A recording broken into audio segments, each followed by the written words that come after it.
देखिए नेक्स्ट है question number 146।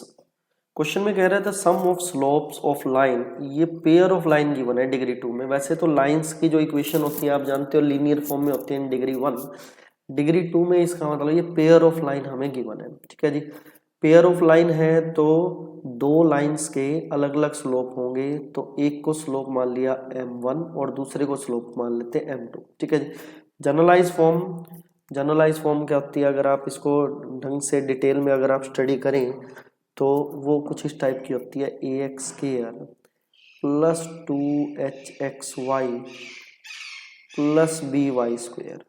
Compare किया जाए तो a की वैल्यू होगी 4, 2h इक्वल टू h है, मतलब h की वैल्यू तो h सेम ही है, और b की वैल्यू होगी -7। पेयर ऑफ लाइन है तो स्लोप एक m1 मान लिया, दूसरे को स्लोप को क्या मान लिया, m2 मान लिया। ठीक है जी, तो गिवन क्या है, slope of line, sum of slope of line. देखिए sum of slope of line का मैं आपको बता देता हूँ फार्मूला क्या होता है।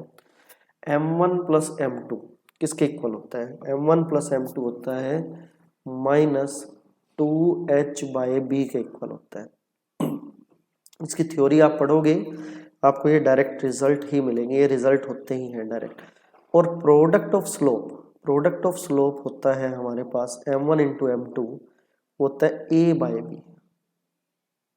ठीक है जी, a/b की फॉर्म में।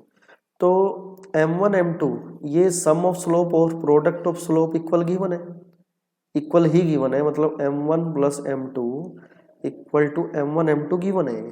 ठीक है जी, अगर ये दोनों इक्वल गिवन है तो ऑब्वियस सी बात है -2h/b किसके इक्वल हो जाएगा, a/b के। तो b से b हमारे पास वैसे कैंसिल हो गया, तो h की वैल्यू क्या आ गई -a/2 के, और a की वैल्यू क्या है 4 है, तो -4/2 विच इज इक्वल टू -2। तो h की वैल्यू आ गई -2। तो ऑप्शन नंबर 4 जो है हमारा करेक्ट आंसर बन जाएगा।